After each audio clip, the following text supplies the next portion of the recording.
కానీ మీకు ఆ రోజు ప్రగతి భవన్కి వెళ్ళాలంటే చాలామంది మంత్రులకు అపాయింట్మెంట్ కావాలి, ముందుగా అడిగి తెలుసుకోవాలి. కానీ బాలరాజుకు ద్వారాలు తెరిచి ఉంటే మంత్రి కారులో వెళ్తారు, ముఖ్యమంత్రి కారులో కూడా వెళ్ళిన సందర్భాలు ఉన్నాయి. మీకు ఎందుకు హఠాత్తుగా మీకు ఎందుకు అసలు ఆ పార్టీ మీద ఎందుకు వైరాగ్యం పుట్టుకొచ్చింది? ఎందుకు బీఆర్ఎస్ అంటే గిట్టడం లేదు? మీరు జాతీయ భావం అంటే ఆల్రెడీ మీ జాతీయ భావం గురించే మాట్లాడడం లేదు. నేను ప్రస్తుతం నెలకొని ఉన్నటువంటి పరిస్థితుల దృష్ట్యా ఈ నిర్ణయం తీసుకోవడం జరిగింది. అందులో భాగంగా ప్రాంతీయ పార్టీలో కొంతకాలం పనిచేసిన నాకు జాతీయ భావాలు ఉన్నాయి కాబట్టి నేను 2009లోనే జాతీయ పార్టీగా బీఆర్ఎస్ గా చేశారు. తెలంగాణ రాష్ట్ర సమితి కాస్త భారతీయ జాతీయ పార్టీగా కూడా అయిపోయింది కదా. అందుకే ఆ రోజు నేను హర్షాన్ని వ్యక్తం చేసిన. మరి ఇంకేం మీకు వచ్చిన ఇప్పుడు కొత్త తలనొప్పి ఏంటి? మీరు కావాలనుకున్నారు జాతీయత కోసం పనిచేద్దాం. ఆల్రెడీ మీకు కేసీఆర్ గారు జాతీయ పార్టీని చేసినాక మళ్ళీ ఇంకో జాతీయ పార్టీ వేదిక కావడం కోసమే కాదు, పార్టీ కోసమే కాదు. నేను ఏ పార్టీ అయినా సరే విస్మరిస్తూ ఉన్నాయి, ఈ వాదనలను విస్మరిస్తూ ఉన్నాయి. కేవలము ఇప్పుడు మీరు చూడండి, రేవంత్ రెడ్డి గారు ప్రతిరోజు ఎక్కడో దగ్గర తనకున్నటువంటి ఆస్పిరేషన్, తనకున్నటువంటి ఆలోచన మళ్ళీ నేనే 10 సంవత్సరాలు ముఖ్యమంత్రిగా ఉంటానని బల్లగుద్ది చెప్తా ఉన్నారు. మరోపక్క కేటీఆర్ గారు ఏ ప్రసంగం చూసినా మళ్ళీ కేసీఆర్ గారిని ముఖ్యమంత్రి చేయడము, లేదంటే బీఆర్ఎస్ను అధికారంలోకి తేవడమే మా ప్రధాన ఎజెండా అని వారు మాట్లాడుతూ ఉన్నారు. ఈ రకంగా మాట్లాడుతున్నారు తప్ప నేను సామాన్య ఒక వలస కూలి కుటుంబంలో నుంచి వచ్చినటువంటి ఒక వలస కూలి బిడ్డగా నేను రాజకీయాల్లోకి రాకముందు నేను ఆశించింది ఏంటి అంటే అంత్యోదయ. ప్రతి ఒక్కరికి కూడా సమాజంలో ఉన్నటువంటి చివరి పేదవాడికి కూడా ప్రభుత్వ ఫలాలు, సమాజంకి మద్దతు దొరకాలనే ఆలోచనతో నేను రావడం జరిగింది. దానికి మరీ ముఖ్యంగా బాబాసాహెబ్ అంబేద్కర్ గారు ఈరోజు మనం ఎన్ని సంస్థలు స్థాపించినా, ఎన్ని వ్యాపార సంస్థలు స్థాపించినా, ఎన్ని ఆలోచనలు చేసినా, ఎన్ని ఉద్యోగాల నోటిఫికేషన్లు ఇచ్చినా సమాజానికి పూర్తి స్థాయిలో సహకారం అందాలంటే పాలసీ మేకర్ అయి ఉండాలి, చట్టసభల్లో ఉండాలి, లా మేకర్ అయినట్టయితేనే ఇది సాధ్యమవుతుంది అని నేను చదువుకున్న బాబాసాహెబ్ అంబేద్కర్ సూచనలను, సలహాలను పాటించిన కాబట్టి నేను రాజకీయాల్లోకి వచ్చిన తర్వాత ప్రజలు, అచ్చంపేట ప్రజలు నన్ను 2 సార్లు ఆశీర్వదించి గెలిపించారు. నా వంతు ప్రయత్నంగా ప్రభుత్వం నుండి ఏ సహకారం అయితే అందించాలనో అందించిన.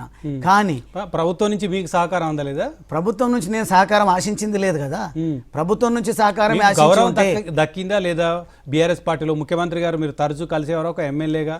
నాకు గౌరవం దక్కింది, కానీ నాకు ఉన్నటువంటి ఆశయాలకు అనుకున్న స్థాయిలో మీ ఆశయాలకు విఘాతం కల్పించే పేదరిక నిర్మూలన కోసం మనం పాటుపడాల్సినటువంటి పాలమూరు రంగారెడ్డి చేశాము, కాళేశ్వరం చేశాము, చాలా సంక్షేమ పథకాలు చేశాము, ఉచిత విద్యుత్ ఇచ్చామని సంక్షేమ పథకాలు. ఇదంతా పేదరిక నిర్మూలనకు బీఆర్ఎస్ పార్టీ చేసిన కృషి కదా. అది మీకు నచ్చలేదా? ఆశయాలకు అనుకూలంగా లేవా? డెఫినెట్ గా నచ్చింది. కానీ ఇప్పటికీ దళితులకు, బడుగు బలహీన వర్గాలకు దళిత బంధు ఇచ్చారు, కొంతమంది దళిత బంధు ఇచ్చారు. అది దాని విషయం కూడా చెప్తా మీకు. కొంతమంది బాధ ఉందా మీకు? ప్రతి ఒక్కరికి దళితుని సీఎం చేయలేదనే బాధ ఉందా ఏమన్నా మీకు? అవన్నీ విషయాలు మాకు కూడా కొంచెం అవగాహన ఉంది. ఎవరు సీఎం చేస్తారు, ఎట్లా సీఎం కావాలి, ఎవరు చేస్తే అవుతారు అనేది మాకు కూడా తెలుసు. ఎవరో ప్రకటించినంత మాత్రాన సీఎం అవుతామనే ఆశలో, భ్రమలో మేమేం బ్రతకలేదు. కేసీఆర్ ఒక ఉద్యమ నేత, ఫ్యూడల్ భావాలు ఉన్న నేతగా చూసారా మీరు? డెఫినెట్ గా ఉద్యమ నేతగానే చూసినాం. ఈ రోజు కూడా నేను ఉద్యమ నేతగానే చూస్తా ఉన్నా. మరి కానీ కేసీఆర్ గారు అధికారం కోల్పోయిన తర్వాత మనము ఇంటికి పరిమితం కావడము, అక్కడే కేవలం ఉన్న దగ్గర నుంచి ఆదేశాలు ఇవ్వడం వల్ల ఆదేశాలు నాయకులు, కార్యకర్తలు అమలు చేస్తున్నారా లేదా అనే పర్సువేషన్ కూడా లేనప్పుడు ఈరోజు సమాజంలో ఈ ప్రభుత్వము అలవి కానీ హామీలు ఇచ్చి అధికారంలోకి వచ్చిన తర్వాత ఏ ఒక్క హామీని కూడా నిలబెట్టకుండా ఈ ప్రభుత్వం పొద్దుపోయే పనులు చేస్తూ ఉంటే ప్రశ్నించాల్సినటువంటి ప్రధాన ప్రతిపక్ష పార్టీ మళ్ళీ మేము అధికారంలోకి ఎట్లా రావాలని ప్రశ్నిస్తూనే ఉన్నారు కదా. అది ప్రశ్నించడం లేదు. నాకు తెలిసి మీరు ఒకసారి చూడండి, ఇప్పటి వరకు మేము అధికారం కోల్పోయిన తర్వాత ప్రాపర్గా ఏదైనా కార్యక్రమం చేపట్టిండ్రో అంటే అది పవర్ పాయింట్ ప్రజెంటేషన్. ఆ పవర్ పాయింట్ ప్రజెంటేషన్ దేనికోసం జరిగిందో మీకు అందరికీ కూడా తెలుసు. అవినీతి ఆరోపణలు ప్రభుత్వం చేస్తుంది. ఆరోపణలు దాన్ని అధిగమించే విధంగా, ఆరోపణలు తిప్పికొట్టే విధంగా మేము తప్పు చేయలేదు అని నిరూపించే పనిలో ప్రధాన ప్రతిపక్షం పడ్డది. మళ్ళీ ప్రజలు ఎటు పోవాలి? అధికార పార్టీకి ఏమో హామీలు ఇచ్చి ప్రభుత్వం విస్మరిస్తుంది.